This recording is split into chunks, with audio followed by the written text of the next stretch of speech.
Kyle reviewed. Like and subscribe. Hey guys, just finished watching Crisis on Infinite Earth Part 4 and 5. Oh my god. Really, really good. I really love the thing. At the end, towards the ending in the last episode, there was some CGI that was just like, oh fuck, that's so shitty CGI, and it does piss me off that was there. I'm gonna get that out of the way. The part that really pissed me off, and it was just that obviously shitty CGI that looked like it was PS2 level graphic CGI, and it's clearly like, oh my god, they blew up the budget and they didn't have enough for this. So it's disappointing that they couldn't just make this be a, put it on the Disney, the streaming show, make it an exclusive for there, and have it be on the DC app or Max, and give it a decent budget. Give it a $50 million budget, a $10 million budget. It doesn't feel like it had a 10. Well, I'm not sure how much of a budget, but it feels like there was not enough of a budget for this special effects. But getting that away, it is what it is. You're expecting that shitty CGI with CW. The cool part that I noticed in the first and part 4, we have, we see that Lex Luthor and Ryan Choi make some sort of like teleporting device to teleport into like around the multiverse and stuff, and they try to use it, and they're not sure how to test it, right? So Supergirl suggests and maybe makes Lex kind of try it and potentially sacrificing himself. So kind of like that kind of her dark decision in dark times type thing. I like that there. We get Ezra Miller in here. Oh my god, that was so cool. I would have liked to have seen somehow, it was really cool the way we got it, but I'm still kind of confused as to how it works, because we saw him in an illusion type thing. So it would have been cool to see maybe just have him there, and then or maybe have footage of him or footage of because we did get footage of other movies, we got of other stuff, but just showing him on a different Earth, or is he just kind of I guess it was a different Earth, but they just never acknowledge as to what Earth Ezra Miller's Flash is from, and then that would have been just cool to see that, maybe a little tag or just something like that, just to tell us as to where he's from, and that give us an idea as to where the Henry Cavill, Gal Gadot, Jason Momoa movies, all that stuff, where are they taking place, what Earth. And then heck, if they could have, I guess they can't because of rights, but they would have also been cool to see some footage of Joker and showing us, explaining to us that Ezra Miller's Flash is on one Earth and all of his Justice League movie, and then the Walking Phoenix Joker showed on another Earth. That would have been cool, but it was really amazing seeing him there, and I didn't expect to see him there. I kind of expected that, well, they could probably get Cyborg, since I haven't seen anything that Cyborg's been doing since Justice League movie, and so I thought it would have been more, if anyone from those guys, it would have been him, but they got Ezra Miller, and I think that is just amazing. I can't wait to see as to where things go. And hopefully they touch upon this a little bit in the next time we see him. I doubt it, but we'll have to wait and see as to what happens in the Flash movie. We see that Lex has given himself powers, but I guess there's powers are gone type thing. So that's kind of interesting now that Lex is a good guy on Earth. That'll be really cool to see as to where things kind of go with that. I doubt that he has his powers, but it'll be cool to see where things go. Oliver dies again. We knew that. And that's the end of episode 4. Now we're going into part 5. And we get a Marv Wolfman cameo. And I think that was so cool. It was amazing. I love seeing that. Seeing him there. It would have been cool to see George Perez also there. But they had Marv Wolfman around for, we saw photos of him on set. And we knew that he was in the writer's room helping write out the backstory for the Monitor. So I think that was really cool, and it was really cool seeing him as with the cameo there. I think it's kind of nice when they do that, and I like giving the Stan Lee style cameos, and this was even like a great cameo, just for more than just Stan Lee, because I think it's cool to do that with all the artists, because without Marv Wolfman you would not have Crisis, right? So I think that's really cool there. We see John Jones going throughout Earth Prime now, and giving everyone memories of Crisis, so that'll be cool to see where things go with that. We don't see anything. We don't see him interacting with anything of Cisco, and that's what kind of pissed me off. We get a bunch of people, in Star Labs trying to work on Cisco, trying to work on different stuff, and it's like, where the hell is Cisco? When you're trying to help do this stuff, there was all kinds of stuff that I would have been like pretty cool. Especially the stuff we get revealed at the end. We get the reveal of the Justice League headquarters, and we don't get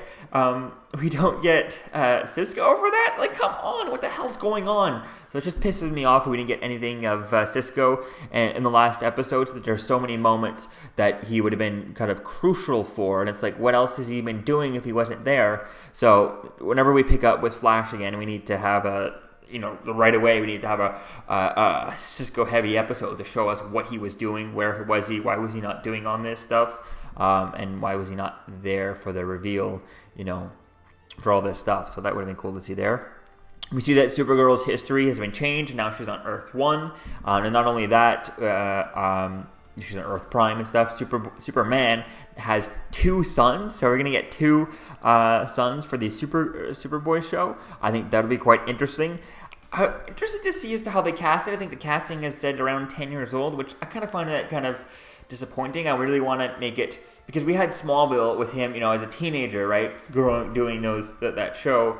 But I think we need to push it earlier and cast like almost a 5-year-old. I think it would be much more interesting to see Superman deal with a 5-year-old, learn how to how to do stuff, and learn him and Lois learning how to raise a 5-year-old with his powers. Or a 2 5-year-olds with his powers, instead of a 10-year-old. And at this point, since they retroactively did this, Lois has had however old age they're going to be, years of experience doing this. And maybe Superman will be a bit rusty since he's just jumping into it and kind of somewhat missed their entire lives and stuff. But I'd imagine, since John Jones has been going around giving everyone memories of Crisis, if John Jones might be able to just go up to the sons and Lois, take a mix of the 3 memories and give it to Superman in order to be like, here, the other way you don't miss the first however age these Superboys are, and he can remember their history, right? I think that'd be cool to see that. And we also get to reveal that Argo is back, so we get opportunities to have Erica Durant's back as Allura, I think. Yeah, Allura. And we get a nice scene between Sarah and Barry. Her just talking about how she's lost everyone. Her connection to everyone from before the Gambit went down, is gone with Oliver. Oliver was the last one from her pre-Gambit life type thing. So I think that was kind of interesting. That'd be cool to play with that over on Legends when that comes back. But if I'm not mistaken, this season will pick up as a prequel to this crossover. We see that Sarah Diggle is alive, and we still have I can't think of his name there, but we have John Diggle Jr. So we have the 2. Diggle and Lila have 2 kids. That'll be really cool to see where things go. Still hoping there's still an option that maybe, we get to see Diggle get a ring at the end of the last episode of Arrow. That would be really cool. They did tease at Green Lantern. I mean, they showed footage from the Green Lantern movie that Greg Berlanti did, and of course they did. It's unclear if they were saying that Green Lantern movie is also the same Earth as, Ezra Miller's Flash, but I'm going to say that it's probably not, but we'll just have to wait and see. And it would have been cool to see another, maybe another one-liner from what's his face there, Burt Ward, but we didn't get that. Interesting. So Green Lantern movie is on Earth 12. We get Swamp Thing on Earth 19, and we get Doom Patrol on Earth 21 with Titans on Earth 9 separated. No new footage for Titans, just kind of a cut up of what they already showed, things that they had for even parts of trailers they used for the Titans and stuff. And then we end the episode with the reveal of the Justice League and all that stuff, or Justice League. They never call themselves Justice League or anything like that. And then they get this monkey escapes and it says Gleek on there. And I was just like, what? Who? What? I didn't know who that was. That it's actually Gleek, the monkey from the Super Friends, which is an Easter egg to he was a sidekick to the Wonder Twins. So that'll be interesting to see as to who they cast as the Wonder Twins, who they cast as Gleek and stuff. I'm not sure if Gleek's gonna have a voice or something. Maybe he'll just stay a chimp, but that'll be quite interesting to see as to where things go. And where do the Wonder Twins appear? Because it would be cool to have the Wonder Twins with everyone all on one Earth.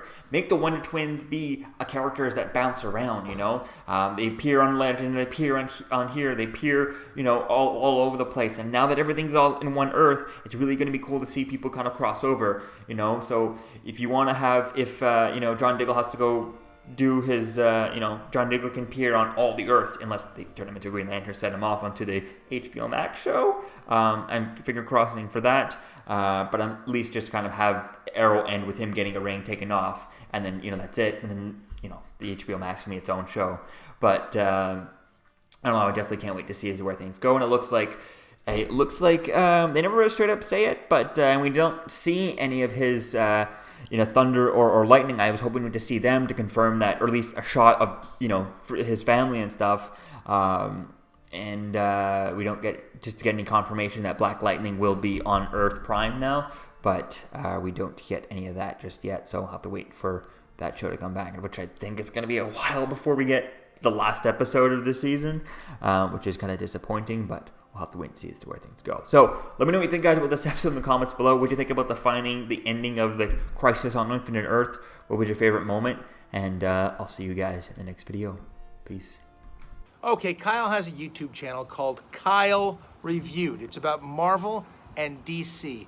I happen to know a little bit about DC since my initials are DC. All right, so if you like Kyle's interviews and videos and reviews and everything like that, then like and subscribe.